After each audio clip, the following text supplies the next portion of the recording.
J'avais toujours imaginé Noël comme un refuge, un moment où les tensions se dissolvaient derrière les lumières scintillantes et les parfums familiers de cannelle et de pin.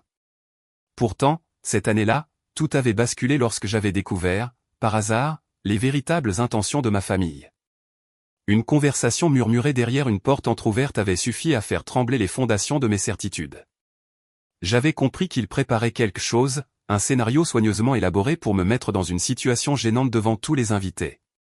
Cette nuit-là, alors que Paris vibrait doucement sous la pluie et que les toits reflétaient les lumières des rues décorées, je n'avais pas trouvé le sommeil. Le poids de ce que j'avais entendu s'accrochait à moi comme une brume froide.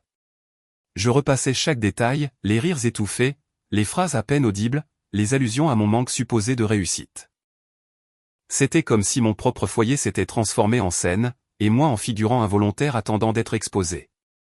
Le lendemain, j'avais quitté mon appartement tôt, marchant longuement au bord de la Seine. L'air hivernal, piquant et clair, m'aide à retrouver mes pensées. Je regardais les péniches glisser lentement, les passants emmitouflés, les étals de marron chaud fumant. Paris semblait indifférente aux tourments intérieurs de ses habitants, mais cette indifférence me faisait du bien. Elle me rappelait que le monde était vaste, que mon histoire n'était qu'un fil dans une tapisserie immense. Lorsque le soir de Noël arriva, je m'y rendis malgré tout. Je ne voulais pas fuir. Pas cette fois. En entrant dans la maison familiale, j'avais ressenti une tension étrange, comme si chacun attendait un signal invisible. Je gardais cependant le calme que j'avais construit au fil des jours. J'observais chaque geste, chaque regard, comme si je regardais un film dont je connaissais déjà le dénouement. La mise en scène qu'ils avaient prévue ne se déroula pas comme ils l'avaient imaginé.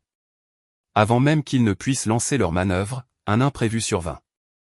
Une coupure de courant plongea la maison dans une semi-obscurité. Les bougies furent allumées, modifiant complètement l'ambiance. Dans cette lumière vacillante, les intentions mal déguisées de chacun perdirent leur éclat.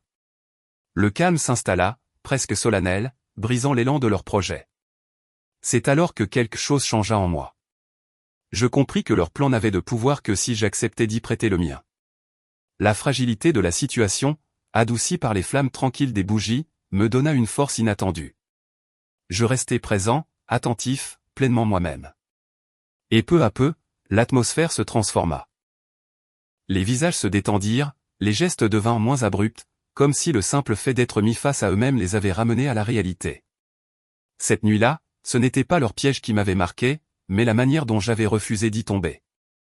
Noël ne m'avait pas apporté la tempête annoncée, mais une étrange paix intérieure, comme si affronter la vérité m'avait enfin libéré.